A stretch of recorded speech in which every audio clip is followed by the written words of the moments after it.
Byju's ആപ്പിന്റെ CEO Baiju രവീന്ദ്രനെതിരെ നിക്ഷേപകർ രംഗത്ത് വരികയാണ്. ബൈജു രവീന്ദ്രനെ കമ്പനി സിഇഒ സ്ഥാനത്ത് നിന്ന് പുറത്താക്കാനാണ് നീക്കം.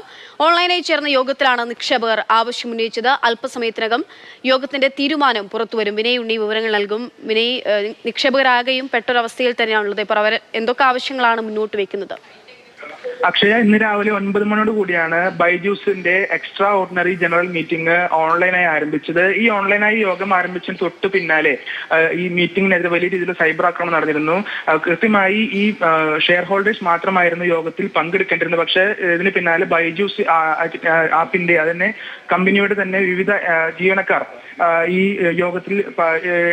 യോഗത്തിലേക്ക് നുഴഞ്ഞു കയറുകയും യോഗം അലങ്കോലപ്പെടുത്താനായി ഒരു നീക്കം നടത്തുകയും ചെയ്തു. പിന്നീട് ഏറെ നേരം എടുത്താണ് ഈ ജീവനക്കാരെ പുറത്താക്കിയ ശേഷം ഈ ഷെയർ ഹോൾഡേഴ്സിന്റെ മാത്രമായി ഇപ്പോൾ എക്സ്ട്രാ ഓർഡിനറി ജനറൽ മീറ്റിംഗ് ആരംഭിച്ചത്. ഏതാണ്ട് 10 മണിയോട് കൂടി ആ മീറ്റിംഗ് ആരംഭിച്ചു.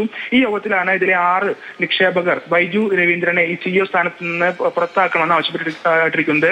അതായത് നിക്ഷേപകരായ Prosus, Peak XV, General Atlantic, Sofina, Chan Zuckerberg, Sams Capital എന്നീ കമ്പനികളാണ് ഇപ്പോൾ ബൈജു രവീന്ദ്രനെതിരെ ഇപ്പോൾ നിലവിൽ രംഗത്തുള്ളത്. നിലവിൽ പ്രോസസിന്റെ ഗ്ലോബൽ CFO ആയ ഗഞ്ചൻ ശുക്ലയുടെ അധ്യക്ഷതയിലാണ് യോഗം ഇപ്പോൾ പുരോഗമിക്കുന്നത്. ഇപ്പോൾ യോഗത്തിൽ നിക്ഷേപകർ ഈ തീരുമാനം ഉന്നയിച്ചുകൊണ്ട് വോട്ട് രേഖപ്പെടുത്തിയെന്നാണ് ഇപ്പോൾ മനസ്സിലാക്കുന്നത്.